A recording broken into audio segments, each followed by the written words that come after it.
Welcome to the Kids Eating Broccoli podcast, where we believe that raising healthy kids shouldn't be complicated. Our mission is to inspire 20 million families worldwide to take the steps to raise the healthiest generation in our history. We'll interview some of the world's leading experts in nutrition, human potential, and children's health, as well as extraordinary chefs and foodies to gain insight into simple, fun, and creative ways to introduce natural health into homes across this planet.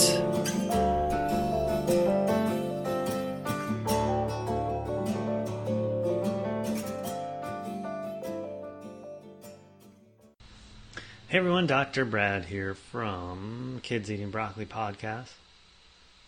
I'll never get that one right.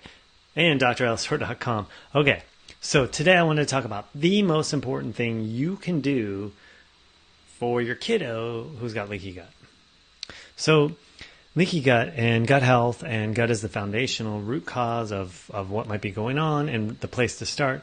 That's a hot topic in the world of ADHD, in the world of autism, in the world of health in general, in the world of chronic illness with our kiddos. You know, we've talked before, or I have, I guess we, you and me, have talked before about how big a problem this is, how it is that our children, you know, even at young ages, 3, 5, 7, 10 years old, are so exposed environmentally to so many things that can be damaging their microbiome, damaging their gut lining, that can be causing leaky gut syndrome, dysbiosis, intestinal permeability, whatever you want to call it.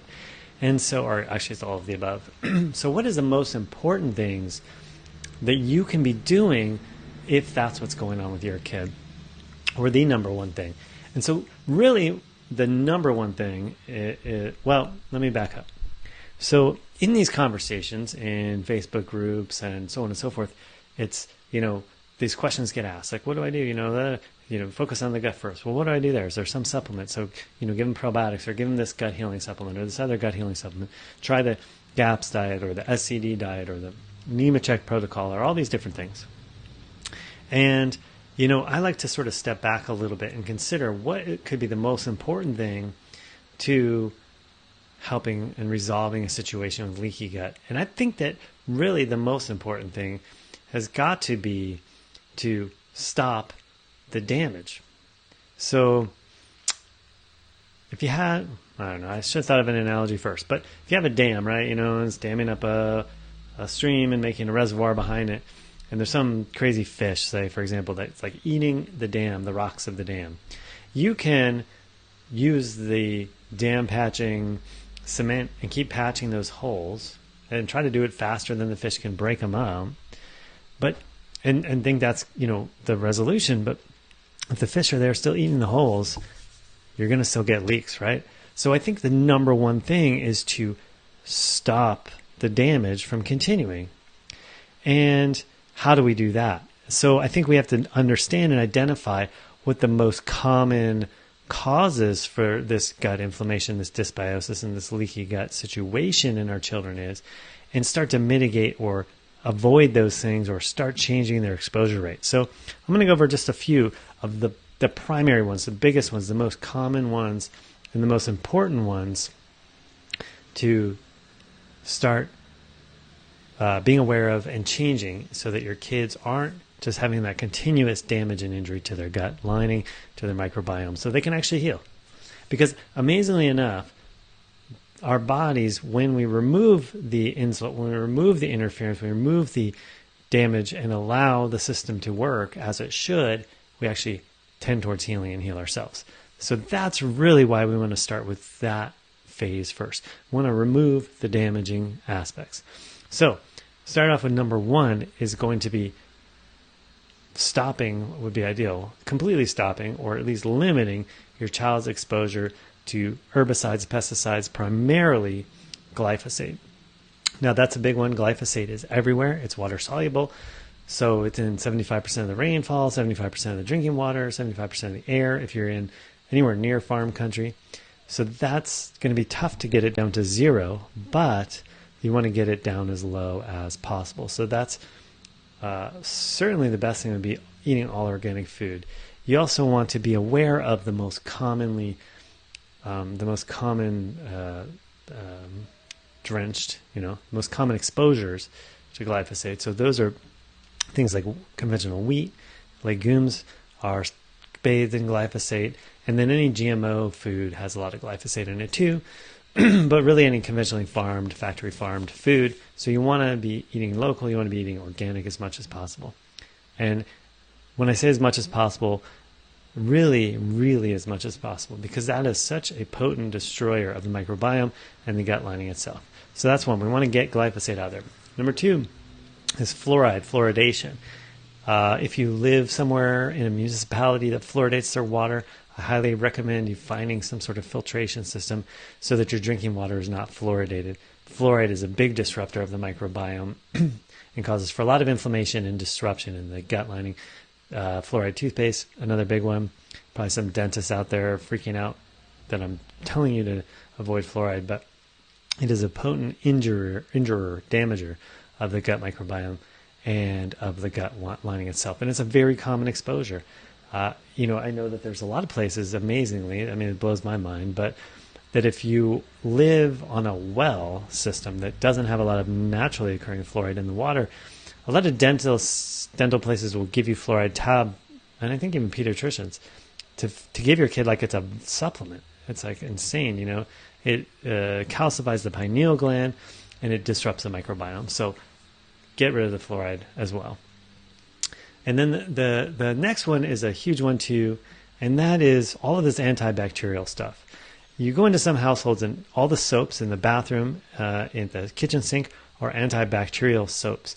There's antibacterial wipes all over the place. You wipe everything down, and what you're doing is you're destroying the biome, the microbiome that naturally occurs on our skin and limits the exposure to those bacteria in our nasal passages, in our gut, and all that stuff, severely disrupting and limiting the diversity of species in your child.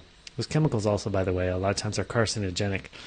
And this sort of folds into this idea of if we really want to limit our child's leaky gut damage symptoms, we have to stop coddling them in terms of keeping them too clean and too much inside. We need to shove our kids outside, let them get dirty, let them play in the mud, let them run around in the woods, let them swim in a lake or a stream. It's so important to get that exposure to the natural environments. For as long as humans have been around, until the last decades, maybe century, we've spent most of the time outdoors, most of the time in non-clean, non-sterile environments. And that's how we've co-evolved with our biome. And that's so vital, so important to a balanced, healthy system. Because if your biome is diverse and a well-working ecosystem, we can take things in that damage our gut lining, like an NSAID, non-steroidal anti-inflammatory, or something like that. But our biome is so potent and working at such an efficient level that it can mitigate the damage, help the system heal, and rebalance everything without too much damage going in the long run. So that's really where we want to be beginning. That's really where we want to start in terms of leaky gut and considering leaky gut with our kiddos, and frankly with ourselves too, honestly. But our kids are so much more susceptible, they're sensitive, and they are starting with such challenge being born and growing up in this toxic soup that we live in now. So there you go. So get rid of glyphosate, get rid of, eat organic, get rid of pesticides, herbicides, fungicides, glyphosate, number one, so GMOs, all that kind of stuff. Get rid of fluoride, honestly, or at least limit the exposure. Don't be drinking it and feeding it to your kids in their water every day. Get way less antibacterial. I won't let antibacterial soaps into our house. I think they are an abomination on many levels. So don't do that. And stop coddling our kids in general. But in terms of cleanliness, let them be dirty. Let them play in the dirt. Actually get them to. Now we've created a generation where we have to force our kids to go out there and get themselves dirty, play in dirt, play with animals, play in the woods, play by streams. So important to the overall health and balance and vitality of our kids. So do those things, and you're removing a lot of the damaging and the chronic damaging and inflaming factors from the gut ecosystem. And when we do that, amazingly, we see the body heal itself. Because really, like we say, the power that made the body heals the body, and it happens in no other way. So we want to help mitigate the things that are interfering with that normal function so that that normal function can normalize. All right, I appreciate you guys. Thanks for listening, and we'll see you later. Hey, thanks for tuning in to this episode of the Kids Eating Broccoli podcast. If you enjoy what we do here on the podcast, please go over to iTunes, Stitcher, Spotify, wherever you listen to podcasts, and rate and review this podcast episode. Also, if you haven't yet subscribed, you should do that, and then share this with anybody you think might gain value from it, or share any of the episodes or the whole dang podcast. You can also find us on the web at kidseatingbroccoli.com. That's where we have all the episodes hosted, as well as show notes with relevant links and so forth. This episode and the Kids Eating Broccoli is brought to you by our sponsor, which is HempWorks CBD oil. HempWorks CBD oil is some of the cleanest, purest, and tested for potency brand out there. I use it with myself, my own kids, my own family, and I recommend it to a lot of different parents for a lot of different issues that their kids might be having. We've had tremendous results. So if you want to check that out, you can go to the link, which is drellisorcbd.com. So that's drellisorcbd.com, drellisorcbd.com. You can find out more there. You can order some. And keep in mind that if you order CBD oil through that link, there's a 60-day empty bottle money-back guarantee. So really no risk to give it a try. All right. You guys take care.